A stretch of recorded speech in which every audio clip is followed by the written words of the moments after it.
All right. Okay, so today I was supposed to talk about an introduction to shaders, but I'll be completely honest with you. I lost my slides, and I don't know where the slides went. And so I have to remake the slides this weekend. And so, as kind of an emergency, what we're going to do today is give a lecture that I've given before in this class. Basically, that lecture is on... it's like a history of eSports and competitive video gaming, something that I'm pretty passionate about.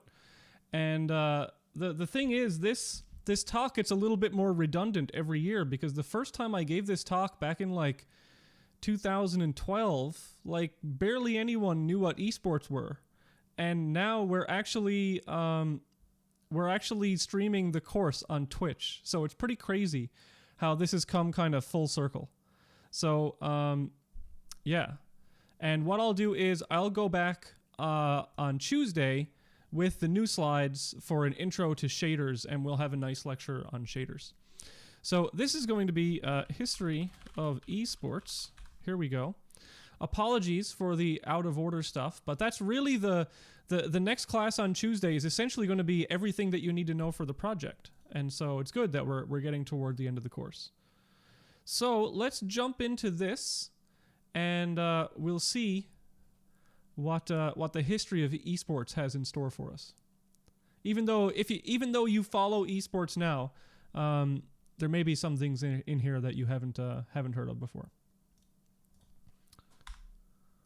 All right. So I've also got to turn on my desktop audio. So I'll turn that on, and then when we get to the videos, I can play that. So. This talk is also not the correct aspect ratio for this stream. It's a bit of an older talk. I made it in like 2012, and I've updated it ever since, but the aspect ratio is a bit off, so I'll update that for next time. Okay.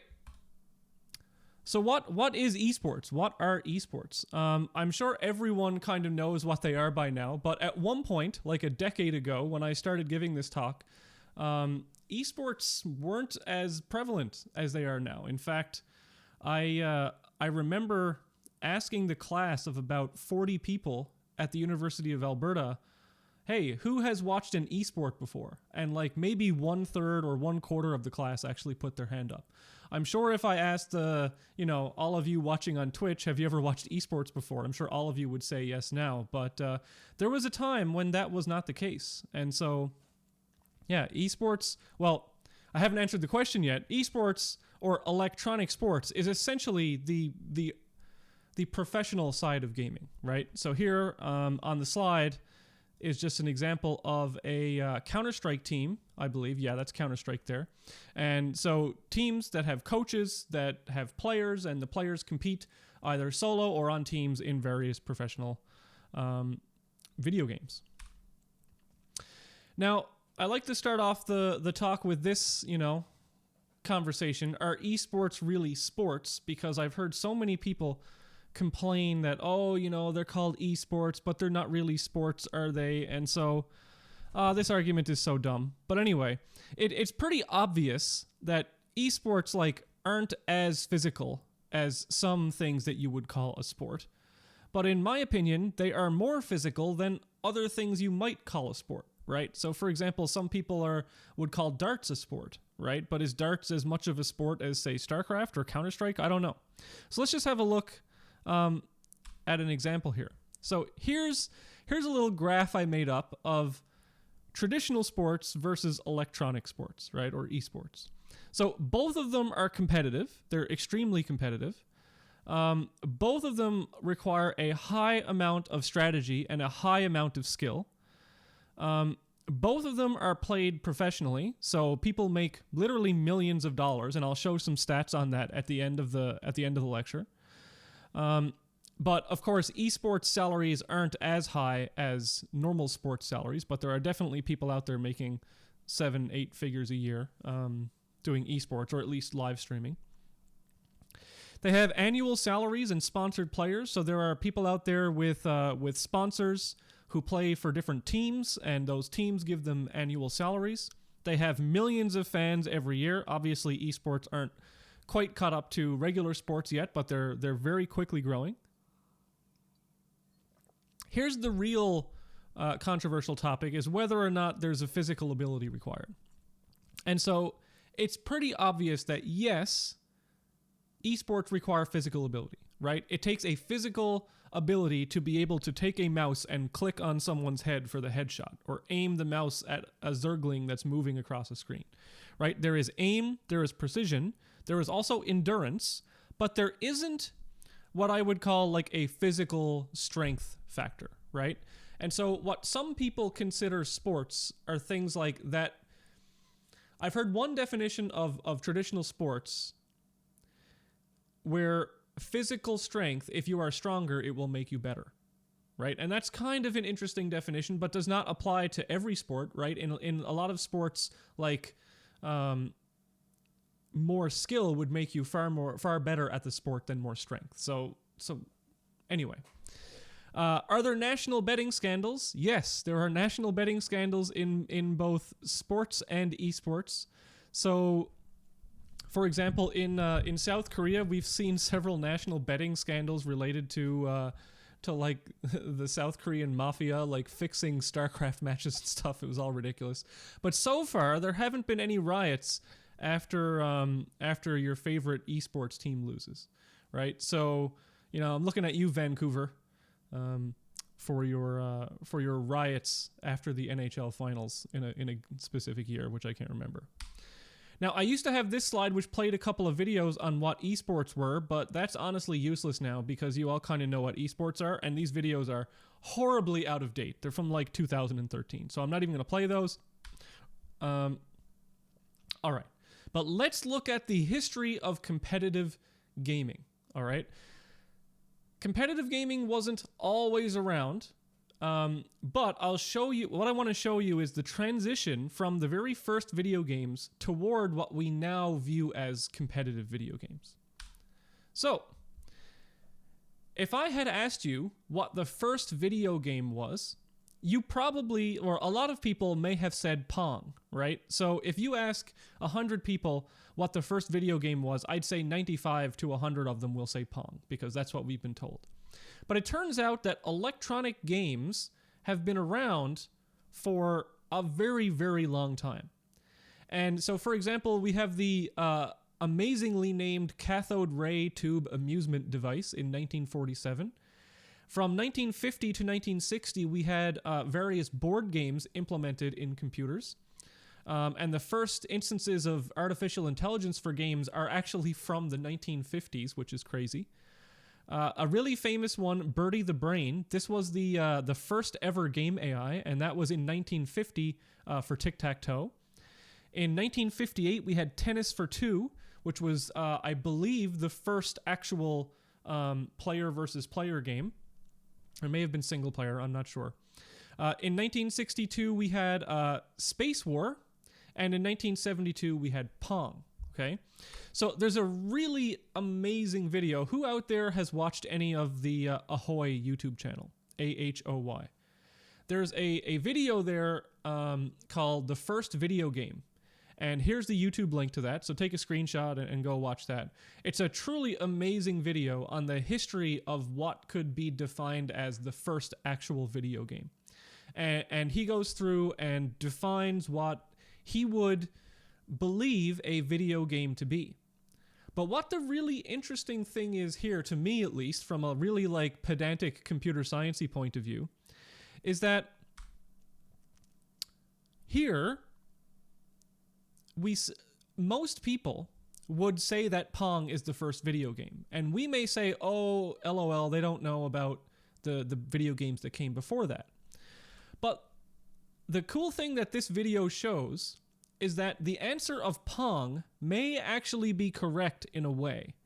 And the way in which it can be correct is that the term video game was coined to describe Pong. Okay? So while things existed before Pong that we would now call video games, the first mention of a video game in the popular culture was Pong. And so it's a really interesting definition, what's what would you call a video game? Well, some people would actually have an argument for Pong because nothing was called a video game until Pong came out. But anyway, that's just me being pedantic, but I like doing that. All right. So, in 1972 was the first recorded video game tournament, and it was held at MIT, Massachusetts Institute of Technology, in 1972, and they played the game Space War. And so 5 people competed. Here's a photograph of the winner, Bruce Baumgart, winner of the 5-man free-for-all at the first Intergalactic Space War Olympics, brandishing control buttons in triumph. That is the what do you call it? The caption here for this image. The first prize was a Rolling Stone magazine subscription. So very, very humble beginnings, but there had to be a first recorded tournament, right? And I'm sure that people played Pong or whatever before this, but was that supposed to be 72 or 62? I can't remember. But I think it's 72. But this is the first recorded video game tournament, and its first prize was quite humble for the time.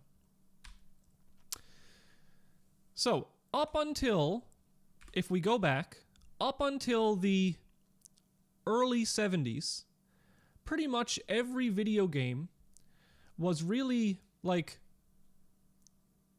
inaccessible to the public. There were some arcade devices that you could call video games, but for the most part, up until the mid-60s, all of these games ran on, like, academic-level computer hardware, right? So only people who were at places like MIT or Berkeley or things like that, who had access to these giant computers, could actually play these games. And because this is, like, before the Apple II, before really homebrew computing, this is still at the level of, like, academics only owning the computers. So video games really start to take off when they enter the home, right? So 1977 to 1983 was really the huge boom in video games mainly because of the Atari 2600 video computer system. And the Atari 2600, who out there has actually played a physical Atari 2600? It's pretty awesome. I've played it. I'm really bad at it. I am very bad at using joysticks, but it worked, right? It played video games. Some of them were remarkably great. Some of them were remarkably bad, but that's all you can do. It's really the first popular home video game system. And so in 1980, Atari hosted the first ever what you would consider an eSports event. And that was a Space Invaders tournament in 1980. And so, sorry, I'm just looking at some of the questions here in the chat. Yeah, so some people have played the Atari. So, widely considered the first real esports event, more than 10,000 people competed nationwide. And from what I understand, what happened is major cities in the U.S. held their own qualifiers, and then the winners of those qualifiers went to, like, a regionals, and the winners of the regionals went to, like, this national finals. And there was an article that I saw that noted Space Invaders Elbow, they called it. And it was from, like, moving around the joystick too much. And so some kids were suffering from this, like, Space Invaders elbow. And so I like to call this the first recorded esports injury, which is pretty entertaining. In 1981, Tournament Games, TGI, Tournament Games International, I think, held a national video game competition. It was a 3-day event, and they played Centipede, and I believe this was actually an arcade machine tournament. It was at the Chicago Exposition Center, and they thought that between 10,000 and 15,000 people would enter, but only 150 people ended up entering because they charged a $60 entry fee. And at the time, video games were still, like, highly stigmatized towards just children. And so what kid has $60, to enter this? Not only was there a $60 entry fee, but at the tournament, you had to put quarters into the machine to play the machines. So it was kind of bad, but that's all you can do. And the really one interesting thing that they had here, was at the time, video games, and still even today, video games are really, really marketed towards males, right? And especially back in the 1980s, unfortunately, you know, all the video game advertisements were pretty much strictly for male consumers. But even back in 1981, they realized that, you know, there aren't as many female players, and so in order to encourage more female players, they also had a first female prize if the winner of the overall prize was not male. And so I thought that was really cool that they did that. Okay. So, lots of people were competing in video games, and they wanted some way of keeping track of high scores, right? Because up until now, basically what you did was you played a video game like Space Invaders, or you played Centipede or whatever, and you got a score, and that score was how you were judged in the tournament. And so based on all these scores, they wanted, like, you know, there to be like a Guinness Book of video games. And so in 1982, the Twin Galaxies scoreboard was launched. The founder was Walter Day. It started in the summer of 81. And he went around to like hundreds of arcades and manually recorded the high scores at the arcades in order to form this document. And after it launched with all of those scores, then they allowed people to submit their own scores with like proof, right? So you had to send in, it was a pretty high burden of proof. You had to like send in a videotape of you playing the game. And they also held competitions, and they like held one in California the first year and invited some top ranked players. But, you know, since all of this has transpired in the last 40 years, we have later found out that Walter Day and Twin Galaxies is not the most reputable scorekeeping body. And so take what I'm saying here with a grain of salt. At the time, they were really the only entity around. But we've gotten much, much more accurate scorekeeping since then. All right. 1981... to 1983, video games started appearing on television. And so we had the first televised video games. Over here, you know, rest in peace, Alex Trebek, recently passed away. But Alex Trebek used to host a television show called Starcade. And on Starcade, they used to actually play video games. And so they'd play, like, on one tournament, they played Defender, Centipede, and Pac-Man. And then, like, the high scores combined, the winners then went on to play Donkey Kong, and the prize was actually like a computer, so Apple II and asteroids and some prize money for that.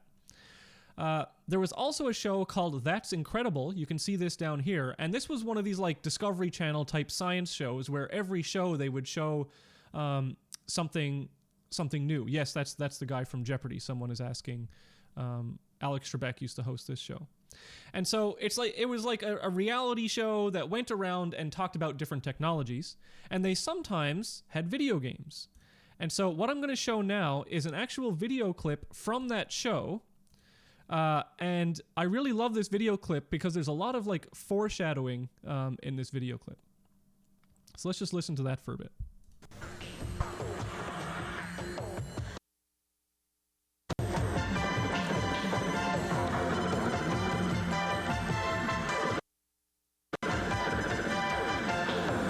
Gold is a 16-year-old high school sophomore at Green Hill School in Dallas. He's a nice, normal kid who happens to be very good in mathematics, plays on his high school baseball team, and plays video games. He plays video games some more, and some more. In fact, he's a champion video player who holds the world's record for the highest score on Stargate.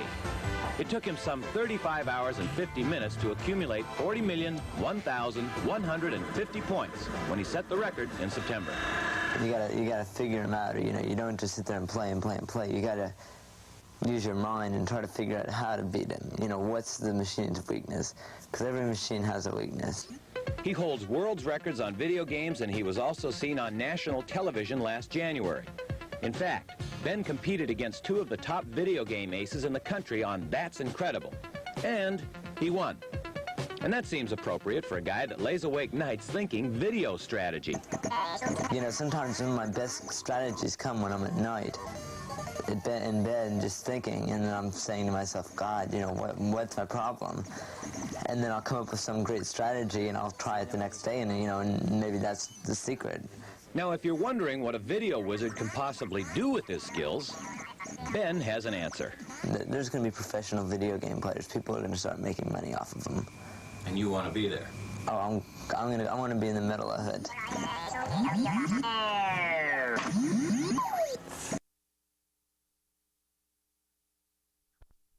So some foreshadowing there from Ben. I really like that clip, but let's continue on. And unfortunately, Ben wasn't one of the first like real professional video gamers, but he went on. He was legit for his day for sure. 1983 to 1985 saw what was called the video game crash. If you've never heard of this, there are documentaries about this which are truly excellent. I highly recommend watching them. So what happened was, now there are other factors in place here as well, but this is one of the main factors. The Atari 2600 basically completely dominated the home video game market. What they didn't do was have anything like region locking or oversight or licensing of games. So what happened with the 2600 was that anyone could publish a game for the 2600. As long as you had the ability to like make a game and actually release it to the public, then you could make a game for the 2600. And so what happened was the market was completely flooded with bad games. So you have a video game system, it's the only one. There's terrible games all over the place. And what's happening now is that the home PC market is starting to take off as well. And so with the home PC market, people were buying these home PCs, usually not for video games, but they could also fulfill some of their video game needs. And other things like word processing, which were just starting to get popular at the time. And not only that, but Atari really dumped a bunch of resources into two huge games that were supposed to like save the system. The first one was Pac-Man, and the second was E.T. the Extraterrestrial. And E.T. especially was one of the worst video games ever made. I saw someone talking about it in the chat already today. But what happened with E.T., here's a screenshot from E.T., by the way. That's supposed to be E.T., and the gameplay is not much more exciting than that. It was like hard to play, you didn't know what to do, it looked nothing like the movie. It was a complete disaster, and the reason it was a disaster is because they had like 6 weeks to make it or something ridiculous. And so what happened was, in order to like stop this terrible game from getting out, they took warehouses of this cart of Atari, and they buried it in a landfill, right? So they took like hundreds of thousands of cartridges of E.T. and they buried them. And there's videos out there where like modern archaeologists or news reporters or whatever went and found the landfill and dug it up and found these carts. It's crazy, these video game cartridges. And so it truly was an astronomical crash, okay? So here's the sales figures. In 1982, there were $3.2 billion in sales. And 3 years later, it was 1/30th of that. So it was a 97% drop in video game sales. And it was really, really, like, when have you ever seen a 97% drop in anything? And so people thought, okay, video games were a fad. They're out of style now. They'll never come back. So that's it. That's it for the U.S. Video game market. It's just dead. However, thankfully, Nintendo came along. So what Nintendo did was, in 1983, the Famicom, or Family Computer, was released in Japan. In 1985, it came out in the US as the Nintendo Entertainment System. So here's what you see is the NES, probably all of you know and love, the Nintendo Entertainment System. But this was released in Japan as the Family Computer. So the first thing they did was, instead of marketing this to kids as a video game system, they marketed it as a family computer that the whole family could enjoy. And so it wasn't branded as a child's toy, and so it helped really bridge that marketing gap between video games and computer systems. It had officially licensed games, So that meant that you could not make a game and sell it for the Nintendo without having the Nintendo seal of approval on your game, right? So here's that yellow sticker that you're probably all familiar with. They sold 62 million consoles worldwide, which blew the Atari 2600 out of the water. And then just a little bit later, the Sega Master System came out. It was the Sega Mark III in Japan, the Master System in the United States, and there were 13 million consoles sold. Excuse me. And so what you saw here was a complete turnaround a few years later of the video game market. So if we just look at this graph, this only goes up to 2013, but the blue line is arcade revenue, the red line is consumer revenue, and the green line is the total revenue for the US video game market in billions of dollars, okay? So, for example, if you look here, there was no real consumer video game market before the early 1970s. And what you see is it really reached its peak a few years into the Atari 2600 when you have this red spike here on the graph going up to about $6 billion in video game revenue. But as we just saw, the 2600 went from $3 billion of revenue in 82 down to just like $100 million in 1985. And it wasn't, like you can see that even the arcade sales dropped in that period of time because people were just like completely disenfranchised with video games. But then in 1985, with the release of the Nintendo, you saw video game sales start to rise again, especially in the home market, and peaking for a while at the end of the 1980s. But you see here that until really the mid-1990s, it was still arcade revenue that was dominating the home market. You may not think that arcades were that big, but they really were. Who out there has actually played in an arcade against another human being? I loved that so much. It was such a different environment to actually go play games like with someone else.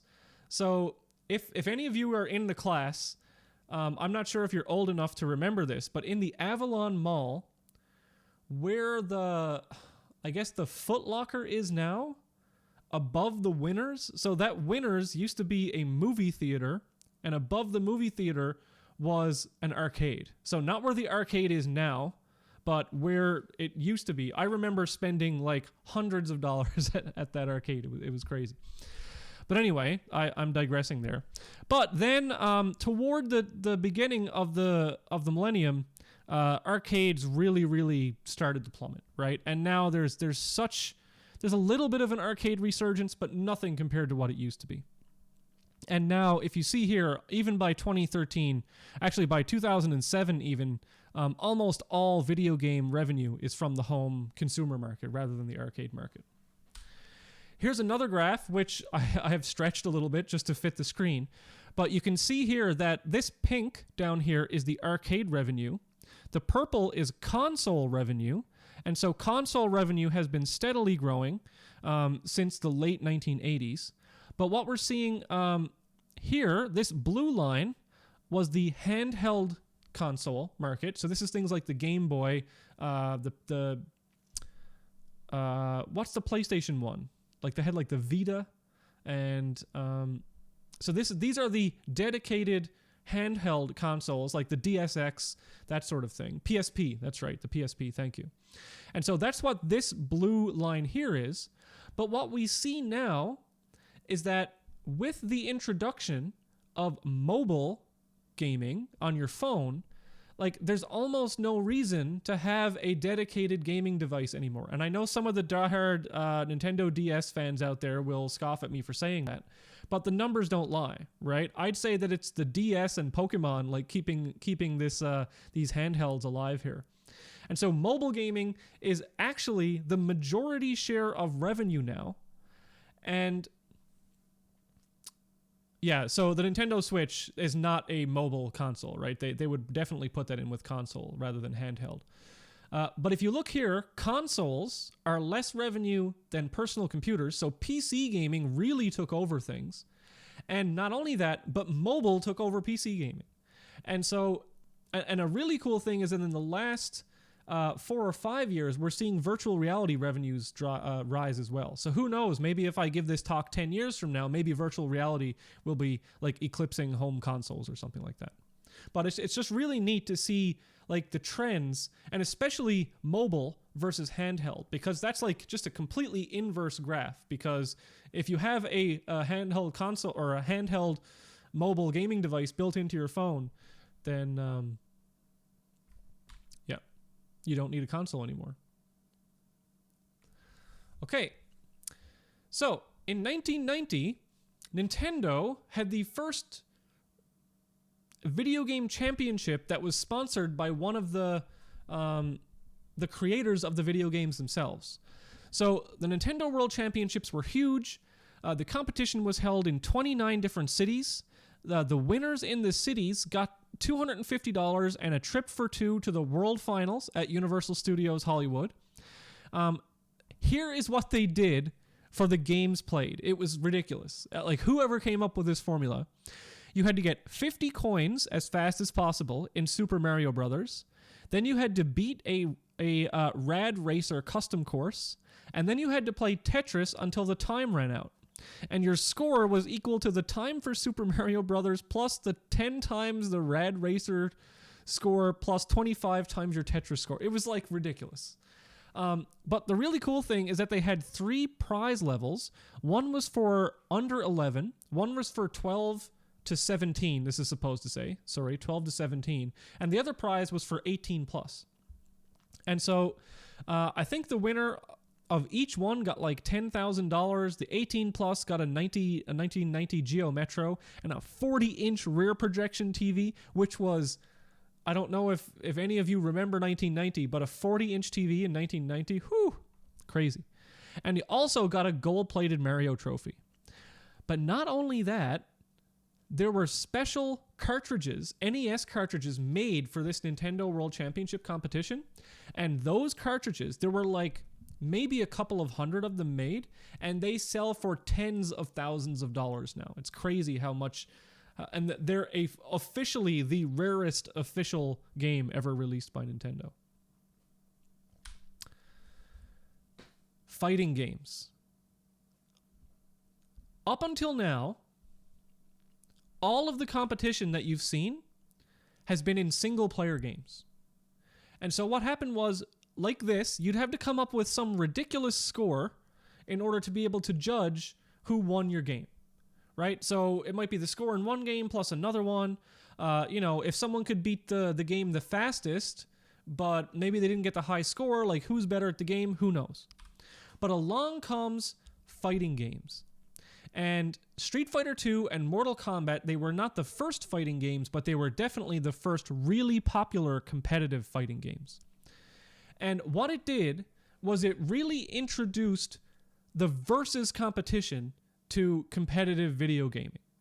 And so previously we saw that everything was based on these scores or times, but now we have 1 versus 1 winner-take-all competition. Not only that, but there's strategic competition where you can actively compete against someone else and like stop them, right? So you doing damage to them means they're not doing damage to you, unlike a racing game that's single player or something like Pac-Man where you can just do as well as you want without anyone interfering with you. So this, you don't really think about this much today, but before Street Fighter 2, that's basically what competitive gaming was high scores. And with that, with fighting games came a huge violence controversy. So Street Fighter 2 had like realistic violence, people kicking each other in the face, whatever. But Mortal Kombat really took this to the next level, and it had like the first realistic blood effects in the game. And I remember here I am just telling stories about my youth again. I was in grade 6 when Mortal Kombat came out. And I remember that very specifically because I faked being sick to stay home to play it from school. And I remember that the teachers were like, why wasn't there anyone in school yesterday? And it was because all the guys stayed home because Mortal Kombat came out that day. And because it was Mortal Monday, that's what they called it. That's what all the ads were on TV, like Mortal Monday. Anyway. So, because of the blood in Mortal Kombat, the Entertainment Software Ratings Board, the ESRB, was introduced in 1994 because of Mortal Kombat and the uproar that all the boomers out there were saying that, oh, video games are teaching our children to freeze people and rip their spines out, or whatever they, thought that they were doing. So the ESRB was brought about basically because of the Mortal Kombat controversy. Okay, so up until 1993, yes, now we have versus competition, but it's all local. You have to be in the same room as somebody, okay? 1993, now, yes, there were definitely networked games before this, especially multi-user dungeons and RPGs and stuff like that. But if we're talking about like actual what was popular and what made this like take off, we're talking about Doom. Like let's not kid ourselves here. So Doom was the first Wolfenstein was the first really popular first-person shooter, but Doom took that to the absolute next level, right? There's really no arguing the fact that Doom is probably the most important video game of all time, at least for the PC. So now we had networked play being possible. You could play online either via IP or via modem. Who out there has ever played a game with a direct modem connection? Raise your hand out there if you've played with a modem connection. You actually had to call somebody.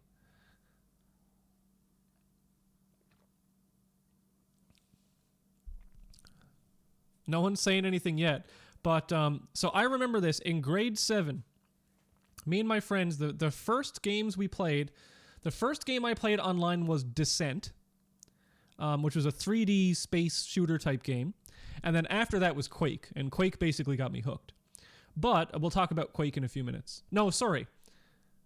First it was Warcraft 2, then it was Descent, and then it was Quake. I actually didn't play Doom online, because when I had Doom, I didn't have a modem, but that's fine. But Doom also introduced, with the rise of the internet at the time. Sorry, let me go back. So the way that you played with a modem, it's crazy that this isn't, common knowledge, but, this was like more than 20 years ago. So the way that you played with a modem is you had a modem attached to your home phone line, like your actual like landline connection. So did your buddy playing somewhere else. You would start the game and your modem would be in like a waiting for call state. They would call your phone number, your modem would pick up, and then they'd talk to each other. And that's how you played the game. And I remember like being in the middle of a heated match, and then like my mom would pick up the phone and I'd be like, Mom, put the phone back. He just like interrupted my game if they wanted to use the phone. So anyway, or you could connect to the internet with your modem and then play over IP address. That was also possible. So with the internet came online leaderboards, and those online leaderboards specifically for Doom introduced the first achievements. And those achievements were like, you could take screenshots of how fast you played the game, or like how well you played the game, or whether you completed it on Nightmare or not, and they would give you achievements on these websites. Not only achievement, like Doom made everything, okay? It did online play, it did first-person shooters, it was like mouse-controlled aiming, achievement systems online. There was also demo sharing. So right now, if you want to go watch someone play a video game, you just log on to Twitch, or you log on to YouTube, or whatever. But back in the day, video files were so hard to share online because they were so gigantic. If you could even record a video somehow and digitize it, which many people couldn't, they were so large that your internet connection couldn't handle it. And so what most games back then had was called a demo file. So you could start recording, and instead of recording the screen as a video, it would record your inputs as an input file. Remember a few lectures ago when I was talking about our action system and how you could record a replay file? Well, that's essentially what these demos were. They recorded your keystrokes and your mouse movements and stuff like that. And those files would maybe be like tens or hundreds of kilobytes rather than hundreds of megabytes. And so online they would have demo archives, and in order to watch the demo, you'd have to download the demo file and then load it in the Doom client. And because you could have demo files, now you could do speedrunning. So this is really the birth of speedrunning, was Doom being played as fast as possible online. And so if you're into speedrunning, I watch a lot of speedrunning online. These speedrunning challenges like beat Nightmare as fast as possible or beat it without taking damage or whatever, all of this was because of Doom Online. And not only that, but Doom, they released tools for modding Doom. So, like, eventually the Doom source code became available, and these tools that people made were just amazing. And so people would, I remember as a kid playing, like, Barney Doom, where all the enemies in Doom were replaced with Barney the dinosaur or Simpsons characters or whatever. And when you hit, like, Homer Simpson with a rocket, he'd say, like, you know, some quote from The Simpsons. And so it was really, really interesting. That all of this stuff came from the same game and basically the same programmer. So, like, John Carmack made all of, like, modern gaming possible. It's ridiculous how much he contributed to the world in terms of gaming. And with the game modifications came tool-assisted gaming as well. So you could manually create these demo files and upload, like, what the theoretical best run for a given level might be. Okay. Someone in the chat said, I kind of remember the sound when someone picked up the phone online. Yeah. Okay. Yeah, I like the screeching sound when you dialed in. Oh, just thinking of all the memories of that and yelling at people not to pick up the phone. It's just nostalgia. Now, the mid-90s introduced Warcraft 2. So I'm just listing Warcraft 2 here, but about the same time as well was Command & Conquer. So Warcraft 2, Command & Conquer. Warcraft 2 was a real-time strategy or RTS game. You had orcs and you had humans, and the orcs and the human races were basically mirror images of each other, but there was one unit different between them. The humans had a knight, and the ogres had and the orcs had an ogre. It turned out that the orc ogre was way better than the human knight, and so everyone just played orc all the time. And it introduced online play to real-time strategy games, which meant it was really the first super competitive RTS game. But one of even almost as important or even more important than how good the game was how good the tools were for the game. And so I've talked about this a bit already in the course, but Warcraft 2 released a map editor. And the map editor allowed people to create custom maps for the game. And with those custom maps, you could have custom units, custom game rules, make your own levels. Here we see like a screenshot of that map editor. It was absolutely phenomenal. And this is foreshadowing for something was to come. Something that is to come. 1996 and 97, we have Quake and QuakeCon. So Quake was the first true 3D first-person shooter. It introduced jumping to first-person shooter games. You had different movement speed. You had way improved physics. You had things like circle jumping, strafe jumping, wall running. There were more weapons in the game. It had a server-client network architecture, which was vastly improved over Doom. You could have dozens of players at once. You had team deathmatch. All sorts of crazy stuff was introduced with Quake. It consumed my life for junior high. Absolutely crazy. I remember like getting my first computer that could run Quake. I installed the demo version of Quake from 8 floppy disks and barely had enough RAM to run Quake, but it was amazing. It was a great time to be alive. QuakeCon was a huge LAN tournament, not the first one, but the first major one. 650 players attended. There was also after QuakeCon, there was this event called Red Annihilation. Dennis Thresh Fong. So if you ever heard of Thresh, the Quake player from like 20 years ago, he was by far the best player in the world. And at Red Annihilation, the first prize was John Carmack's 1987 Ferrari 328 GTS, which was like a $100,000 car at the time. And absolutely crazy. This was by far the biggest prize that had ever been given for an eSports event up until that point, and for many years to come, actually. In 1997, Quake World, Quake Spy, and Team Fortress came out.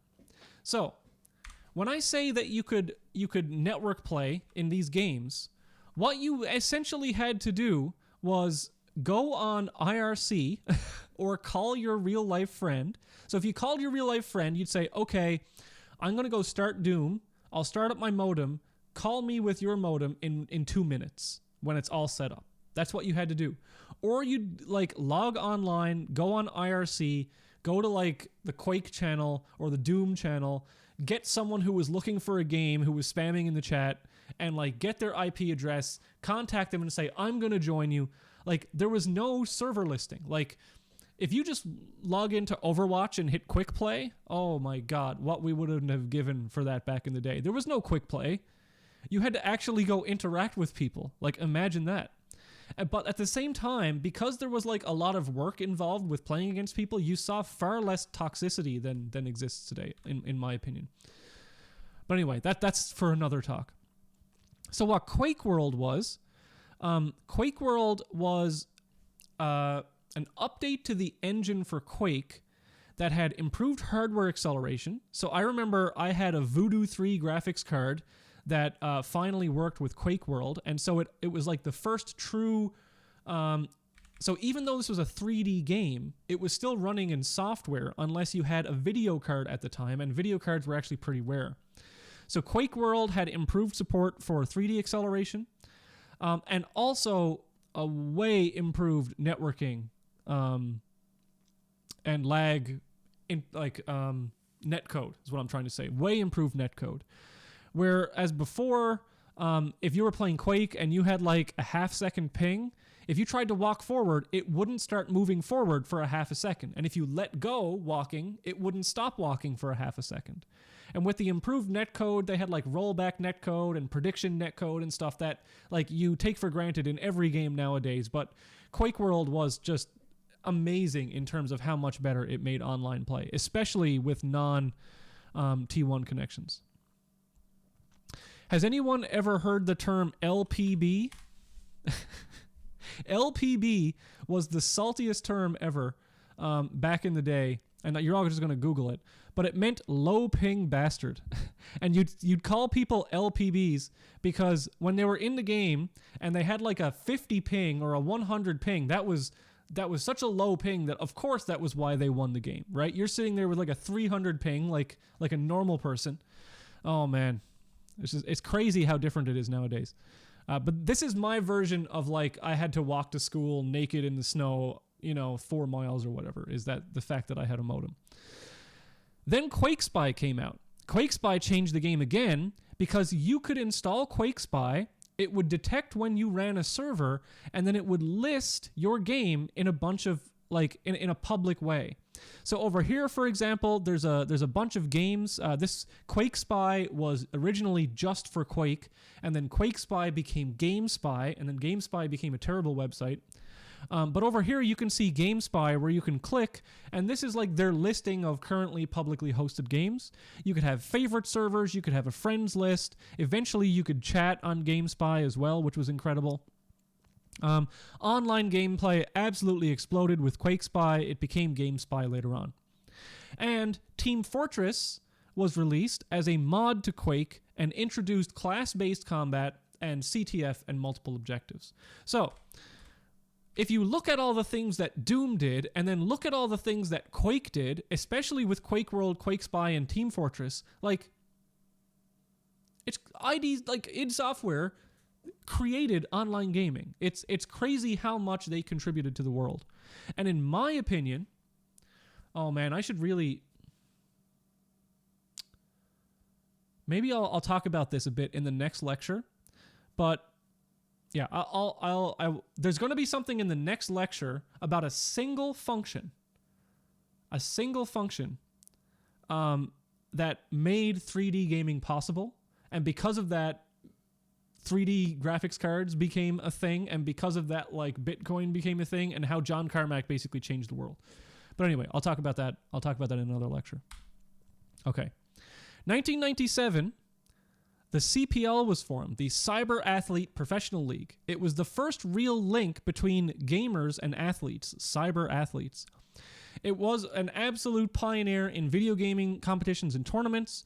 The first year, it just played Quake. It was called The Frag. It had $4,000 in prizes. In 1998 was Frag 2. It played Quake and Quake 2. And then as the years went on, it started incorporating like StarCraft and Counter-Strike and all sorts of different games. 1998 rolls around, 1999, and StarCraft and BattleNet come out. So Warcraft 2 was the first competitive RTS game. StarCraft was the first super competitive RTS game. For those of you who are out in the chat asking what the hell I'm talking about, I'm supposed to be talking about shaders right now, but I lost my slides, so I have to remake them this weekend. So I'll talk about that on Tuesday. If you type !playlist, you can see the entire playlist for the course if you want, and you can go watch all the previous lectures. So StarCraft came out, and StarCraft was incredible. It no longer had symmetric gameplay. So up until this point, if you played like Axis versus Allies or Warcraft or any of those games, it was basically two races, but they were the copies of each other, right? There was the Axis and the Allies, there was the Orcs and the humans, but now there were three completely separate races. And somehow, through the magic of Blizzard at the time, the game was balanced and competitive and strategic and fast-paced. 400 APM, actions per minute. But not only that, they greatly improved the ability to play online with BattleNet. So BattleNet came around, and I'm sure you all know what BattleNet is now, but BattleNet was the first in-game networking client for video game, okay? Yeah, someone said last time a Blizzard game was balanced, really. So BattleNet had online matchmaking. You could browse games. You could have friends lists. You could go into chat rooms. There was a ranked online ladder. It was a game changer. You could also see the ping that someone had. Okay, like it was incredible, absolutely incredible, and changed all modern gaming since, because now every game comes with its own server and matchmaking abilities. But still no quick play. Quick play didn't come around until like 2012 or something. I don't know why quick play took so long. But like I think like Call of Duty may have been the first really popular just like hit a button, play a game. All right. 1998, 1999. Half-Life and Counter-Strike. Absolutely incredible games, incredible game engine.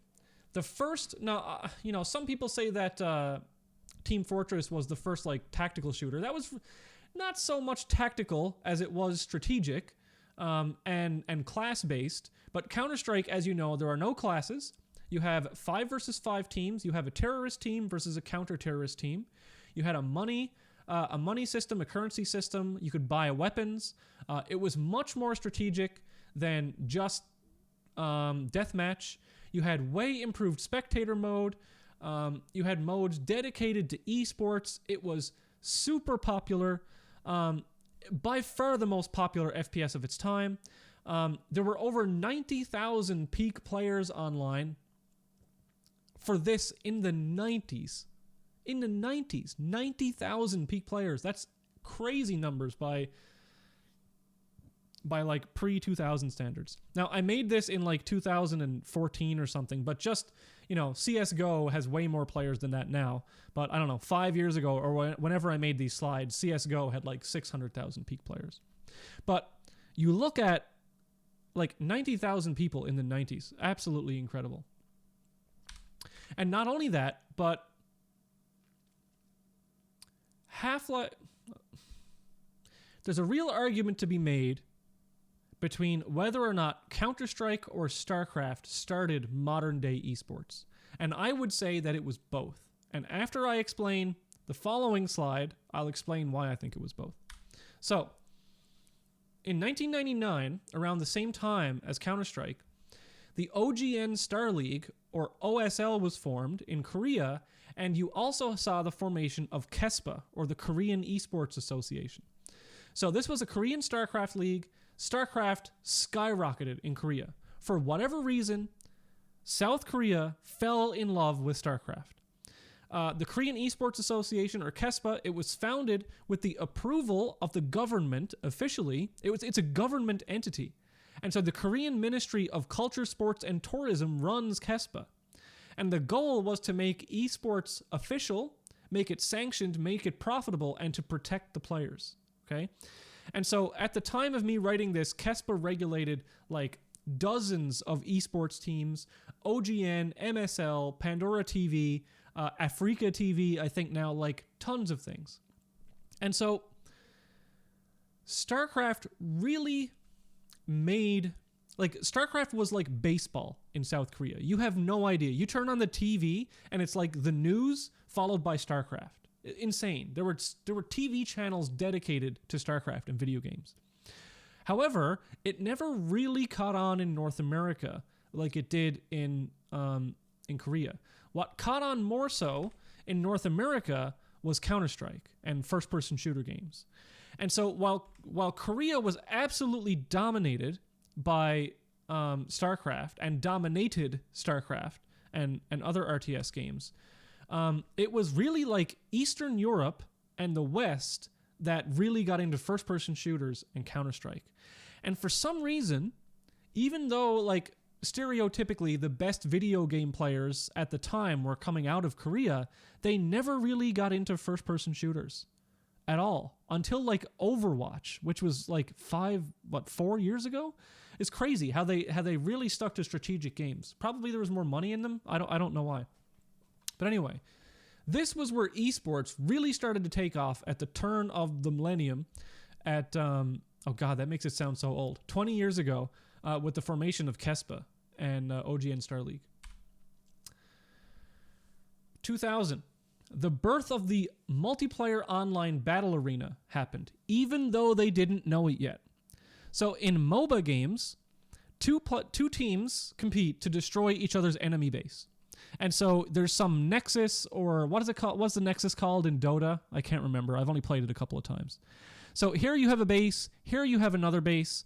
You have minions or NPCs walking toward each other, and you play heroes, the ancient. Okay, you have heroes that kill creeps for money, and then eventually go to kill the other person's base. The player controls a single character, and periodic spawn NPC creeps like move toward other sides of the map. Now, people think that Dota was the very first MOBA. It technically wasn't. For StarCraft, there was a StarCraft Brood War. So the original StarCraft, the Brood War expansion, there was a map called Aeon of Strife. And it was the first really known MOBA type game. It was a good idea. It had the idea of like money and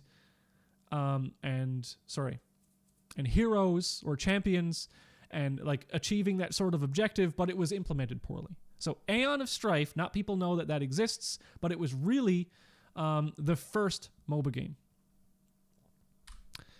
In 2002, we saw Warcraft 3. So Warcraft 3 was like a 3D or 2.5D version of Warcraft 2. You had 4 playable races. It was extremely micro-focused. So people asked, well, what's the difference between Warcraft 3 and StarCraft?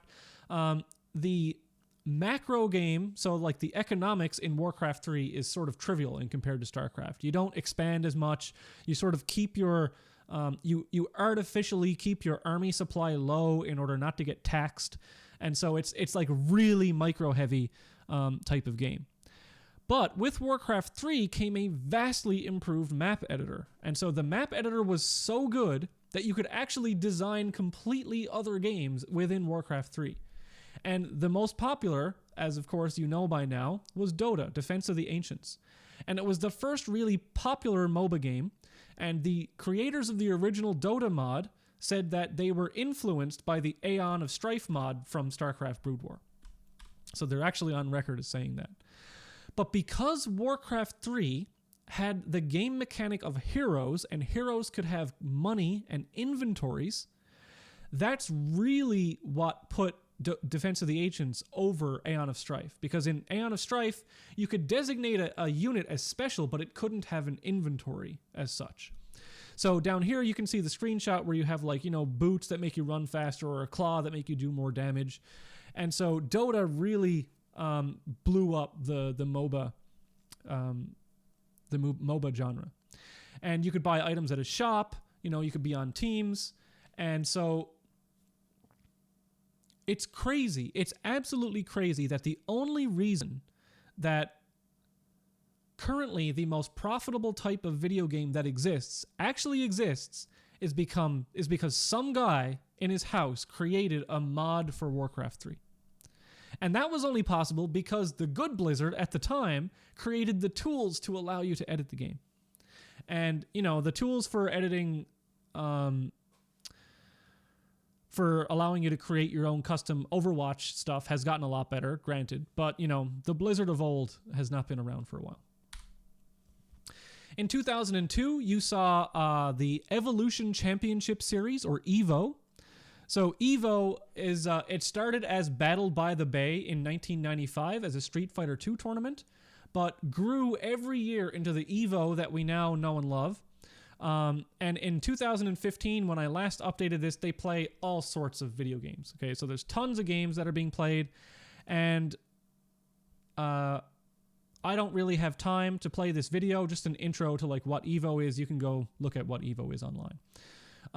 But like the really interesting thing, actually, no, let me play this. I got time. Screw it. The really interesting thing about the fighting game scene is that you have to play tournaments in fighting games in person. Like, you couldn't just go be toxic online playing Dota or playing Quake or something. You had to sit next to a physical human being and, like, speak to them nicely. So you'd be invited back and stuff like that. So the fighting game scene was really unique in competitive video games. And I want to just play a bit of this game to show you, like, how hype these fighting games can actually get.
Chip damage. He's got to watch out. Morgan has the pitch. He does it!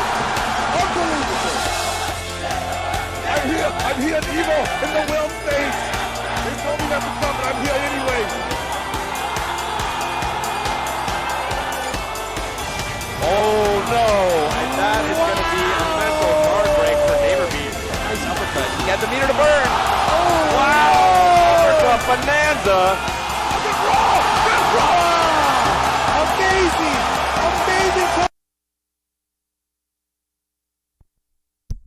All right, so that's like, just a little taste of fighting game scene and how cool it is because, you have to be semi-reasonable human beings in order to play it. You can't just be toxic online. So I'm not going to go over this whole graph, but basically, over the next 20 years, a bunch of stuff happened. A bunch of leagues were formed. We have like DreamHack, QuakeCon, Kespa, WCG, EVO, MLG, IEM, GSL, all things things formed. They're all running to this day. I just haven't updated stuff in a long time. So really cool that you still see a lot of these things running like 20 years later. In 2011, along came the Super Tournaments. This had never been seen in video games before. League of Legends, another MOBA game. The most popular MOBA game probably in terms of players over time. In 2011, the first prize for the first League of Legends World Final was $50,000. In 2012 to 2015, it was $1 million, and it was almost $2 million in 2017. Crazy, crazy amounts of prize money, 10 times more than any other tournament at the time. And that's because Riot Games, of course, was super rich and they wanted people to get good. But then came along Dota, and they said, screw your prize money, League. We're going to actually have some prize money.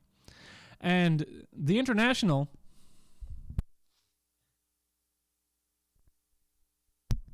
So Dota 2, its super tournament, TI, just has completely dominated the amount of money in esports since its inception. So here you see, for example, I don't know what it was last year or this year, but in 2018, $11 million of just prize money. And like someone in the chat said, even more money with sponsorships. So here, up until 2014, you can see that like for a long time, Counter-Strike had the most money in it, and then StarCraft kind of took over, and then League of Legends and Dota really started pushing most of the money. So here, for example, the blue is Counter-Strike, then the green is League of Legends, the yellow is StarCraft, and the orange is Dota. So those 4 games really drove like 70 to 80% of all the video game esports money. Here's another out-of-date graph. This is the amount of esports prize money that's been given out over the years, and it was, even by 2016, it was up to $100 million. So lots of money being given out for esports prizes. Not only that, but here's the total amount of prize money given out from the top 5 games in terms of like the tournament prize money that they've given out. Dota 2 has given out $230 million. $230 million in prize money. $100 million from CSGO, $100 million from Fortnite, 80 million League of Legends, 30-something million StarCraft 2. So much prize money from these games. The highest tournaments of all time. Oh, look at this. The total prize money for the TI 2018 was $25 million. We've got like 50 different tournaments that have each given out more than $1 million in prize money. Oh, this is the same graph but newer. So here you go. Here's the TI 2019. Here's the highest earning players. Oh, sorry. I meant to put the highest earning players. So the highest earning players, I accidentally overwrote the graph. It's like something between $5 and $6 million or $5 and $7 million. But I just also wanted to show that the highest earning players with no super tournaments, so no tournament with more than $1 million of prize money, Counter-Strike is in first, followed by StarCraft 2, then Counter-Strike, then StarCraft 2, then Counter-Strike, then StarCraft 2. But look at this. Flash, who played StarCraft Brood War, is still in the top 20 of prize money. This is how good this guy was at StarCraft Brood War. That he stopped earning prize money like at least 10 years ago, and he's still in the top 20. Crazy. Then everything changed, right? When the Fire Nation attacked. Or not that, but when live streaming happened. So in 2007, Justin TV, live streaming, the gaming section of Justin TV grew so strongly and so quickly. Like, who watched the first GDQs on Justin TV? I certainly did. It became Twitch TV in 2011. So what is Twitch TV? This is hilarious. This is absolutely amazing that I'm giving this talk now, because I first gave the talk in 2012, and I had to explain to people what Twitch TV was. And now I'm giving the lecture on Twitch. It blows my mind that it's come full circle, right? And so by far the largest streaming site, it had $40 million in initial capital. It has nearly a monopoly on the market right now. It's the 4th largest U.S. bandwidth user as of 2017. I don't know if that's changed. So Netflix, Google, and Apple each use more. It was bought by Amazon in September 2014 for $970 million, and I'd say they got a good price for it. Here's some more recent numbers. So the monthly broadcasters, there are 3.8 million monthly online broadcasters of video games. And the average concurrent viewers of video game media in 2020 is up to 1.44 million. And if you want to break that down by site, here you can see that Twitch is way out in the lead. YouTube gaming is catching up. It's almost half of Twitch. I had no idea of that. There's so many people.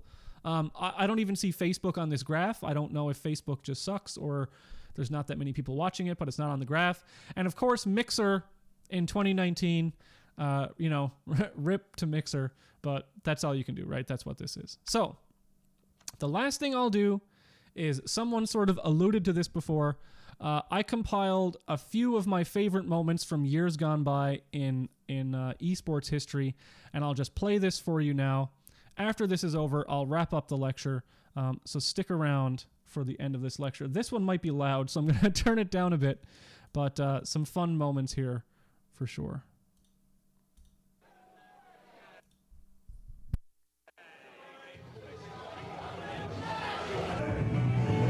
Rare footage of Daigo actually angry. Just its turtle style. Overcome Rao.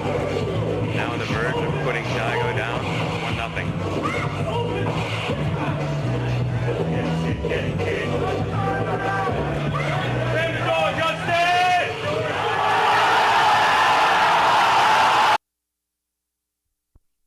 Okay, I paused 1 second. So, for those of you who don't know what's going on here, I'm sure by this point you've all seen this clip.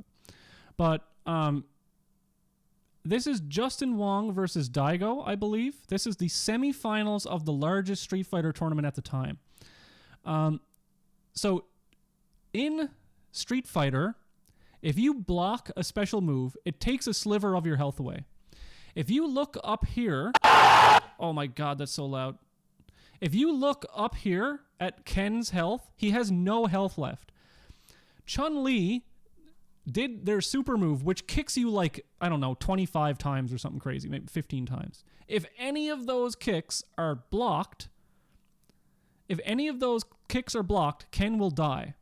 So what he has to do is parry every single kick. In order to parry something, you have to press the forward, you have to move into it, and in like a 6-frame window, like a 1/10 of a second or something. So every single one of these has to be parried in order for it to be stopped. It's absolutely nuts.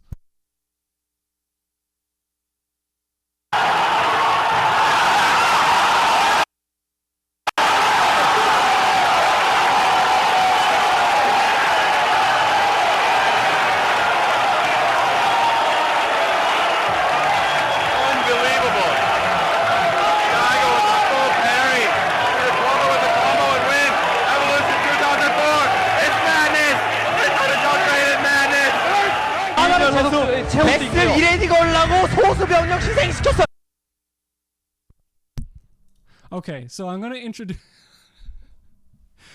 This clip is amazing. So this clip is just here to show the hypeness of the Korean broadcasters, okay? The Kespa broadcasters were legendary for screaming and screaming and screaming. And so it is Brood War. Yes, someone out there... so there's a Zerg spell in StarCraft called Plague. And because of the accent, the Korean broadcasters are yelling Plague-u, and so Plague-u is plague, but with a Korean accent. And for any of you who are at Memorial, why I started laughing, you can hear how loud this clip is, okay? You can hear how loud this clip is. I gave this lecture in 2017 on the 4th floor of the engineering building, on the speakers on the walls. And I had no idea how loud the speakers were going to be. So I turned it down a little bit, but it was still really, really loud. And all of a sudden you hear, Plague-u, Plague-u, Plague. And like 5 seconds later, this prof comes running in from the next classroom, bangs on the door, and I open the door. He's like, "What in the hell are you doing? We have an exam next door."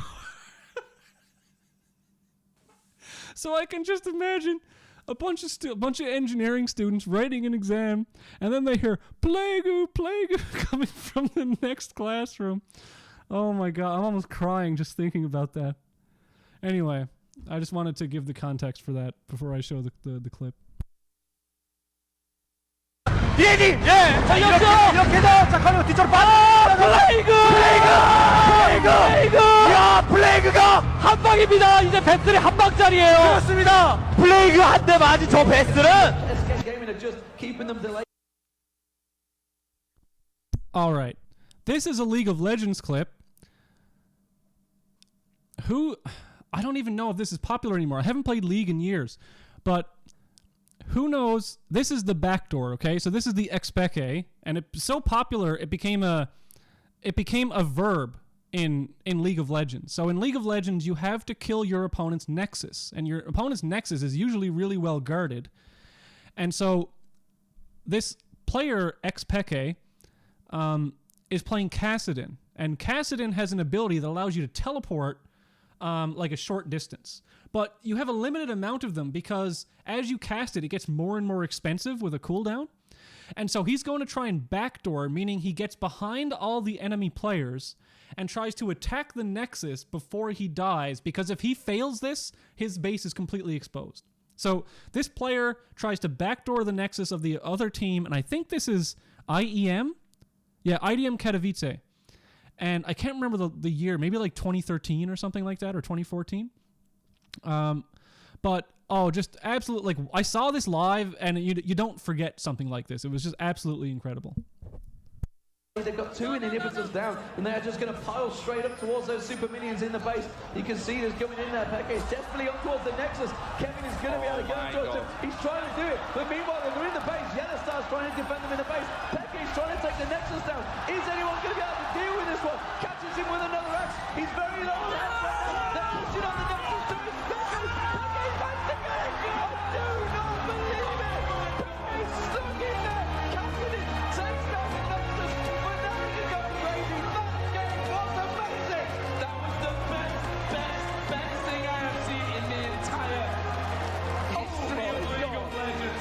The skill that took there from Peke. The nerves, his hands must have been shaking. My God, probably a first blood. Choya is giving him chasing and All right, so I've got to pause this one. This is like a huge battle in like MLG something or other for StarCraft 2. So here's the Terran player. Here's the Protoss player. The Protoss player is basically winning this game, okay? The only way he loses this game is if he completely messes up. And what you can see here in the middle, right here, this is the outline of a nuclear launch. And so the observer sees this, but, yeah, nuclear launch detected. So the Protoss player can hear that a nuke has been launched somewhere, but he has to look at this tiny red dot somewhere on the map. And if the nuke hits, the Protoss player loses. If the nuke doesn't hit, the Protoss player wins. So that's what the context is for this particular clip. Jason right into the main base. There's the defensive nuke. If he can hold this wall right here, he's got to melt these zealots. The nuke could go down right in the middle of all these units. No. Oh, no. Oh, my God. And it looks like... Oh, no, Choya!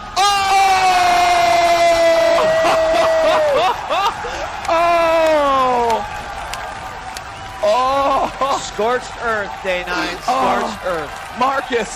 Marcus, is this real life? It is. Is this real life? Oh my gosh. Does he have enough arc? Okay, here's the next one, which is StarCraft related, and I'll probably have to explain this for people. So, these units that you see on the screen, this is about 30 battlecruisers or 25 battlecruisers. Battlecruisers are like the highest end late game. Yes, it was DJ Wheat and Day 9. This is the highest end, most expensive Terran unit. This ball of units is essentially undefeatable, right? Essentially undefeatable. Can't be defeated. Undefeatable. Except, there's one thing that a Protoss player can do to possibly stop this. It's called an Archon toilet. And the Archon toilet is absolutely hilarious. So, there's a a spell that the Protoss mothership can cast that's like a black hole. The black hole will last on the ground for like 15 seconds, and for that 15 seconds, anything that comes near it will be sucked into it. And when the 15 seconds is up, everything that was inside it appears like at a single point.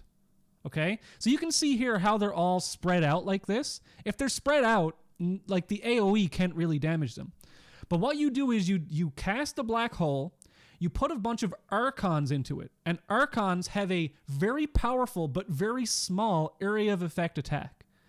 And the idea is that all of the units go into the black hole, they all come out, and all the Archons are able to hit with their splash damage all of the battle cruisers at the same time.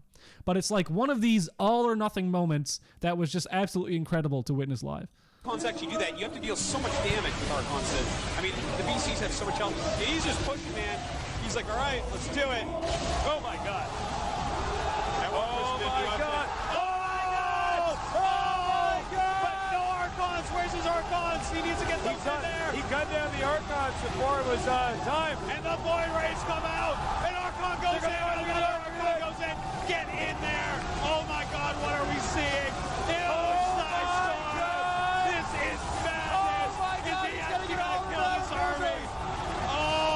BCs are all going down. I can't believe what I just saw. Oh my God. And he still has a huge amount of supply on that island. What? MVP has no money left. This last one is like a super famous moment from Dota, but I don't know enough about Dota to really explain this. But it was pretty hype when it happened. So I'll just play this one too. Going to be the name of the game for IG. Who leads the way? I believe it should be Zoe. They're going to cut for the shorter path. They storm up the river. Patience from Zoe. Waiting in the wings. Navi's about to be caught. Oh, there's the sleep. The surge. He catches everyone. Oh, this could be a total disaster. Vacuum in. Ravage on everyone. The black hole as well. Light of heaven turns it around. Ravage as well. Stolen by Deadly. Are you kidding me? They turn it around. 4 heroes dead for 5 IG. heroes dead. Chuan trying to survive. Chuan's going to go down. Puppy talked about the Naga counter. It's Light of Heaven with his BKB. They turn it around. I don't even know how they're going to do it. Standing ovation from the crowd. The last tower will be going down. And I think they sense blood in the water. They'll keep going. 10-3 is the score right now. No turning back. Boards are coming off cooldown in just 11 seconds. And here we go. This tower, this Rax even, not long for life. All right. So, that was going to play over again, which I don't want. That is all I got for that lecture. I've actually shown some of the other stuff. I have more like stuff on AI there, but I've already shown that in this course. So I hope you enjoyed that. Sorry again for not having the proper shader lecture for today, but you don't need it for the current assignment. Shaders are actually what you need them for. For the project is actually quite simple, so don't worry too much about the shaders, and I'll remake my slides and give that to you on Tuesday. So thanks a lot. I hope you watched I hope you enjoyed the history of esports. I know it has really not much to do with the course, but it's something that I care about, and we're talking about video games here, so I like to leave you with a little bit of history as well. So that's it, and I'll see you on Tuesday, and good luck with the assignments.